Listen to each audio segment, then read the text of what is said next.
Vallière. J'espère vous voir dans un mois à Montréal au championnat du monde. J'espère que vous allez être là en grand nombre. Un parcours qui me va bien, oui, je dirais. C'est un parcours assez punchy. La côte est pas trop longue. C'est quand même, c'est ça, c'est un effort qui est comme un punch. Puis c'est beaucoup de répétitions d'un punch, ce qui est normalement avec plus en plus de fatigue, je fatigue un peu moins que les autres normalement. Ouais, ça peut être bon pour moi. Euh, Ouais, ben j'espère que ça va être un bon parcours cette année. Je veux dire, c'est toujours avec comment la course est faite, puis les risques que tu prends et tout. Donc, on va s'assurer que l'équipe canadienne, on fasse un parcours, on le fasse d'une façon que ça nous avantage. Kigali, dans le fond, était en altitude, un peu à 1400 mètres. Puis il y avait aussi la qualité de l'air et la chaleur qui était aussi un impact. Puis il y avait plus de côtes à Kigali comme sur un total. Donc je dirais que c'est ça la plus grosse différence. Euh, Kigali, mais c'est un parcours qui est quand même qui peut favoriser un peu des coureuses assez similaires. Ce qui est cool de Montréal, c'est que ça peut être un parcours qui est bon pour beaucoup de coureuses. Encore, Kigali, c'est un peu plus précis, je dirais. Puis Montréal, il y a beaucoup plus. Comme les favorites, c'est beaucoup plus large. Je pense qu'il y a beaucoup de scénarios qui peuvent se passer. Puis je pense que c'est ça qui va faire que ça va être une course extra spéciale pour les spectateurs cette année. Dans le fond, je pars au début de semaine prochaine pour faire Crest-Bresse et Ploué. Puis dans le fond, après, je reviens direct au Québec. Puis je vais faire un camp d'entraînement à la maison avec aussi mon entraîneur qui est à Bromont pour me préparer pour les championnats du monde plus spécifiquement. Dans le fond, ça a été beaucoup de changements, surtout dans mon rôle dans l'équipe et tout. J'ai beaucoup travaillé sur moi-même pour changer un peu mon rôle, puis apprendre à être un peu plus leader que domestique pendant les courses. J'ai beaucoup appris sur moi-même, sur comme quelle autre personnalité j'ai dans ce nouveau rôle-là. Je veux dire, on parlait de pression tantôt. Je pense que c'est sûr que ça vient avec beaucoup de pression, ce maillot-là. J'ai appris comment un peu gérer mieux ce type de pression-là. Puis, ouais, je dirais que qu'est-ce que j'ai Puis, appris le plus?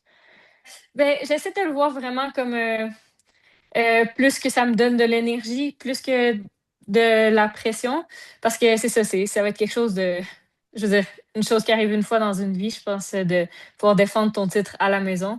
Donc, j'essaie de le prendre plus comme de l'énergie que de la pression, puis d'y aller un peu comment ça va aller.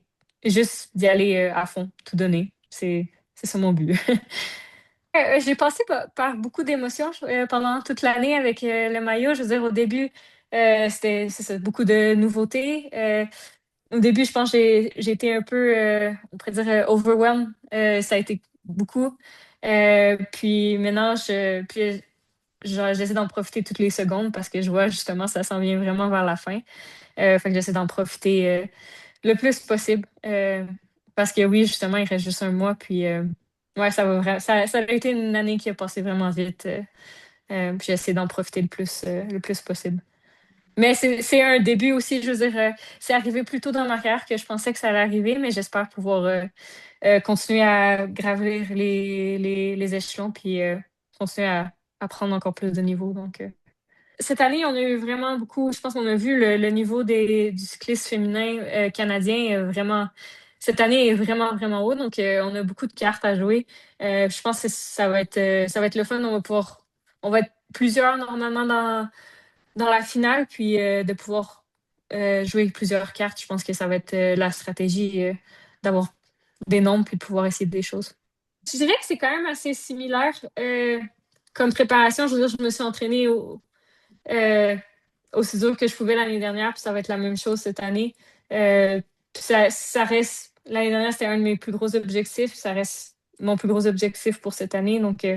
Je dirais que c'est assez similaire. La seule différence, c'est que je vais avoir la chance de pouvoir me préparer à la maison au Québec. Euh, c'est un plus. je veux dire, ça donne de l'énergie de pouvoir retourner à la maison. Comme je dis, j'ai pas beaucoup l'occasion de revenir. La saison est longue. J'ai commencé en janvier en Australie. Puis déjà, la journée d'après les mondiaux, il faut que je retourne pour des courses en Italie.